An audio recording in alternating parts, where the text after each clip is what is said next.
Hi everyone, this is Jem from the Wine and Spirits Association of all Japan. Today I have a very special Japanese single malt whiskey, Akashi from Eigashima Shuzo. In our last video we visited Eigashima Distillery, talked with the director and tasted 4 of their whiskeys, so if you haven't watched that yet, please check that out first and then come back to see me try a new type of Akashi whiskey.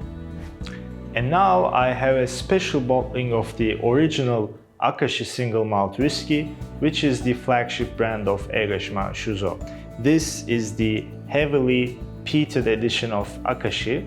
Now in the original bottling, which I tasted in the last video, Eigashima uses lightly peated malt from Scotland, which creates a nice hint of smokiness.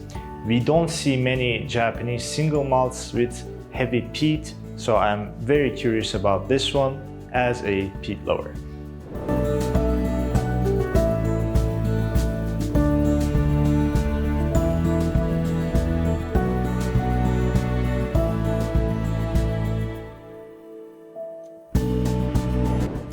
Now looking at the bottle, we can see that it has a different design than the original. It comes in this elegant box, but I can't say the same thing about the label. To me, it kind of looks like a PowerPoint design, to be honest. But we can at least see that the whiskey has this really pleasant color. They add no caramel and they do no filtering.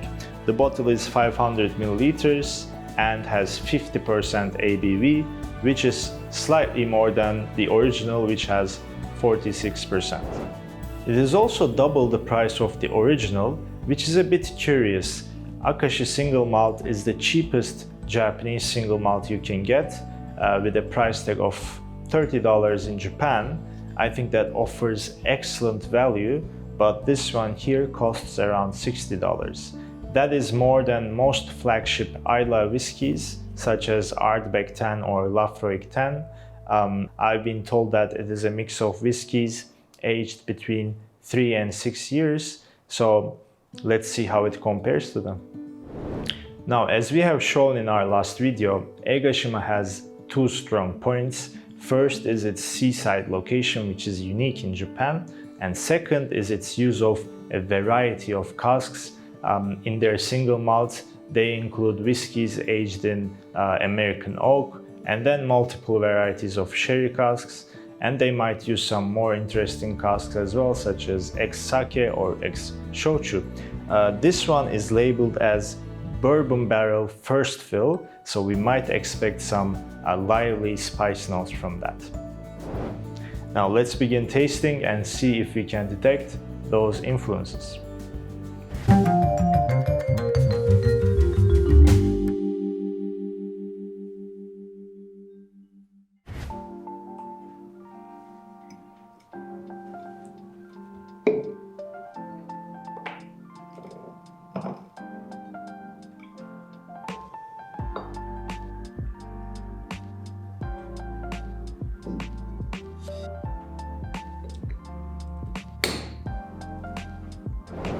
So let's begin with the nose.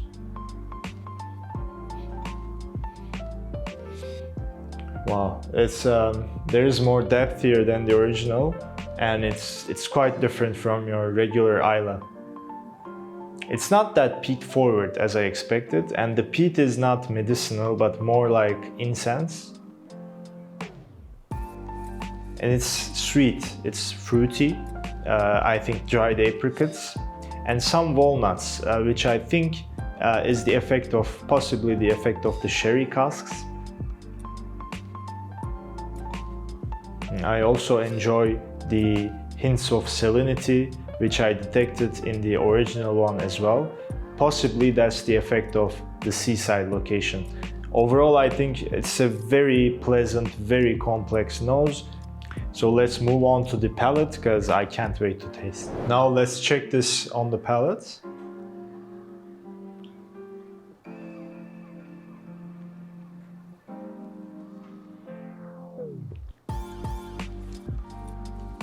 Wow. So the peat, the nose was not peat forward, right? But The palate immediately opens up with a barrage of peat, which then leaves way for nice sweet fruitiness, dried apricots again, and prunes maybe.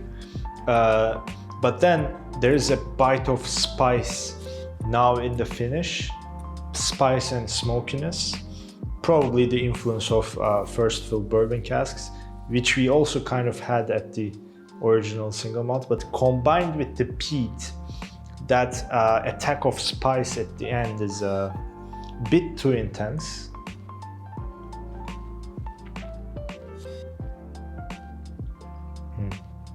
Yeah, it's this is not something you can drink a lot of in one sitting, especially not in hot weathers.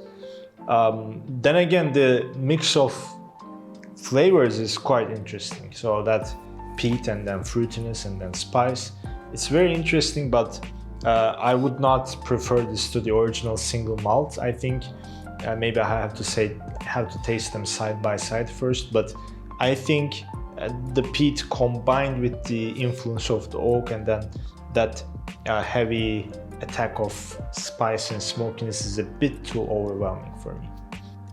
Now, the first question I had when I saw this heavily peated Akashi whiskey, can it rival an Ardbeg 10 or a Lafroig 10 at this price range? Well, it's certainly quite different from Islay whiskies. I think it offers something quite special on its own. However, that bite of spice and oak I mentioned really needs a couple more years of aging to become more well-rounded and well-balanced. If you look at the single malt, you'll see that lightly peated taste is in a nice balance with the overall spiciness. So considering that the original is also half the price of this one, I would prefer that. However, I do appreciate Akashi for experimenting with different styles, and I look forward to see how they evolve in the coming years.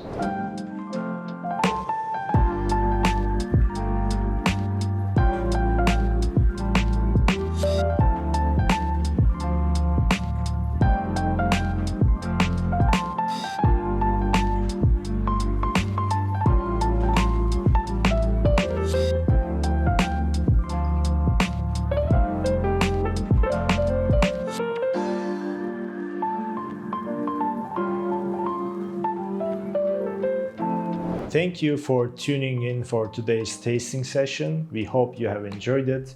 If you did, we would appreciate if you could like this video and subscribe to our channel for more content like this in the future. We are also very curious if you had any Akashi whiskies before and how you feel about heavily peated whiskies in general. So go ahead and let us know in the comments below. See you very soon in our next video. And until then, kanpai.